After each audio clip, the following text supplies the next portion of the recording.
जब वो नगरी में आया तो उसके पिता जो कुशकेतु थे उनको सब कुछ मालूम पड़ गया, ये ब्रह्म हत्या करके आया है, क्षमा करने योग्य नहीं है, इसलिए अपने उस हेमकांत पुत्र को आज राज्य से निकाल दिया। तो पिता के द्वारा त्याग दिया गया तथा हत्याओं से पीड़ित राजा हेमकांत ने अत्यंत विह्वल होकर घने वन में प्रवेश किया और बहुत दिनों तक उस घने निर्जन वन में वास किया। माँ उसने अपना भोजन व्याध बहेलिये की वृत्ति के द्वारा निभाया। ब्रह्म हत्या उसके पीछे लगी हुई थी, अतः वह घूमता हुआ कहीं भी आश्रय नहीं पा सका। इस प्रकार उस दुष्ट के 88 वर्ष व्यतीत हो गए। तीर्थ यात्रा के प्रसंग में किसी समय एक त्रित नाम के महामुनि वैशाख मास में दोपहर के समय उसी वन में जाते हुए घाम से मलिन तथा प्यास से अत्यंत व्याकुल होकर मूर्छित होकर गिर पड़े। जहाँ कोई वृक्ष भी नहीं था। भाग्य से वहीं पर हेमकांत खड़ा था। उसने त्रित नामक मुनि को प्यास से दुखी, मूर्छित एवं थके हुए देख करके कृपा की और पलाश के पत्ते से हवा करने लगा। धूप निवारण के लिए छां करके मुनि के सिर को पकड़ करके उन्हें तुम्बी में रखा हुआ जल पिला। उसके उपचार से मुनि को चेतना आई। तब निष्पाप मुनि उस क्षत्रिय के द्वारा दिए हुए छाते को लेकर धीरे धीरे चले। किसी गांव में पहुंच जाने पर उनकी इंद्रियाएं कुछ बल सामर्थ्य युक्त हुई। उसी पुण्य के प्रभाव से उस हेमकांत का 300 ब्राह्मण की हत्या करने का पाप नष्ट हो गया। तब महारथी हेमकांत को बड़ा आश्चर्य हुआ। वो विचार करने लगा कि अनेक प्रकार का कष्ट देने वाली ब्रह्म हत्याएं बिना किसी के हटाए कैसे हट गई, कहाँ और किस कारण से चली गई। इस प्रकार ब्रह्म हत्या से छुटकारा पाने का कारण सोचने लगा। वह राजा हेमकांत ऐसी स्थिति में था कि यमराज के दूत वहाँ आगम गए।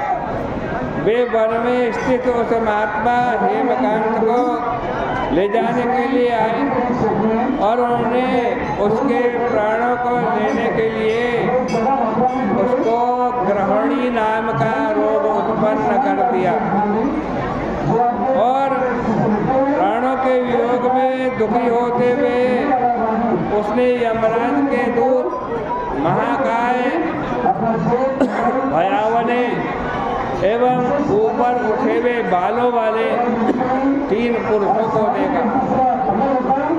उस समय वह राजा अपने पहले किए गए कर्मों को सोचता हुआ मौन रहा।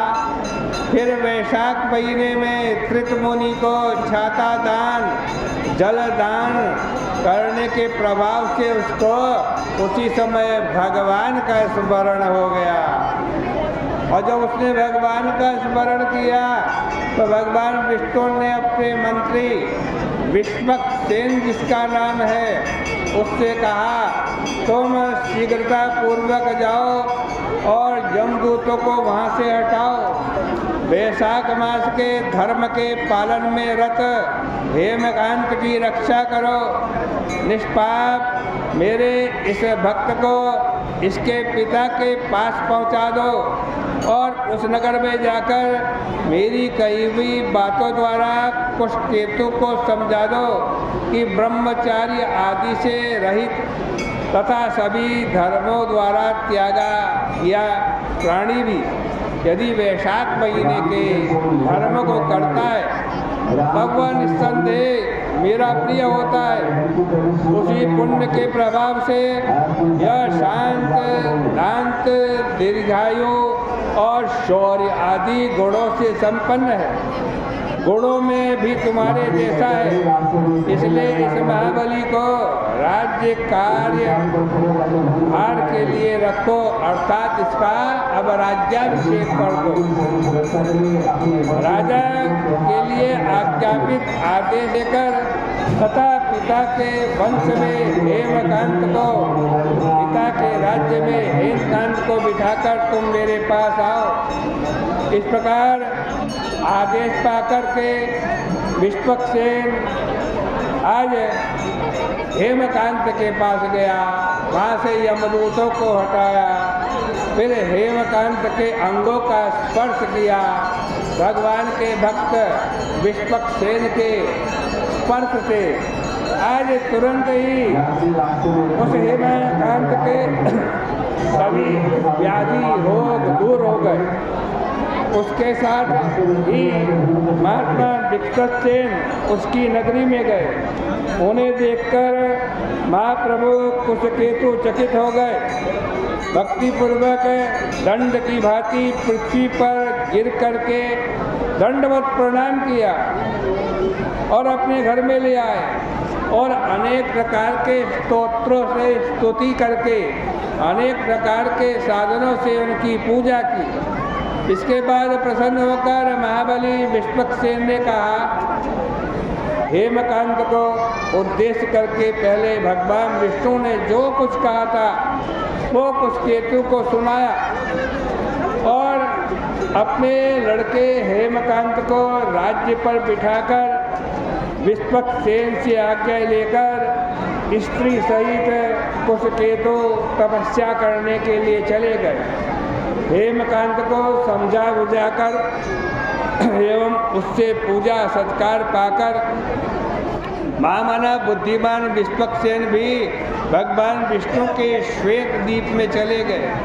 उसके बाद हेमकांत ने वैशाख मास में कहे गए कल्याणकारी भगवान विष्णु को प्रसन्न करने वाले धर्म को प्रतिवर्ष किया। ब्राह्मणों का भक्त, धर्म मार्ग में रहने वाला, शांत, दांत, इंद्रियों को जीतने वाला, सभी जीवों पर दया करने वाला, सभी यज्ञों में दीक्षित तथा सभी प्रकार की संपत्तियों एवं पुत्र पौत्रों से संपन्न होकर सभी सांसारिक सुख भोग कर ये विष्णु लोक को गया। भाप रूपी ईंधन के लिए अग्नि रूप सुख से प्राप्त होने वाले योग्य तथा धर्म से लेकर मोक्ष पर्यंत चारों पुरुषार्थों को देने वाले, सुख से होने वाले एवं बहुत पुण्यों के कारण स्वरूप वैशाख मास के धर्मों के समान अन्य धर्मों की ओर दृष्टि भी नहीं डालनी चाहिए।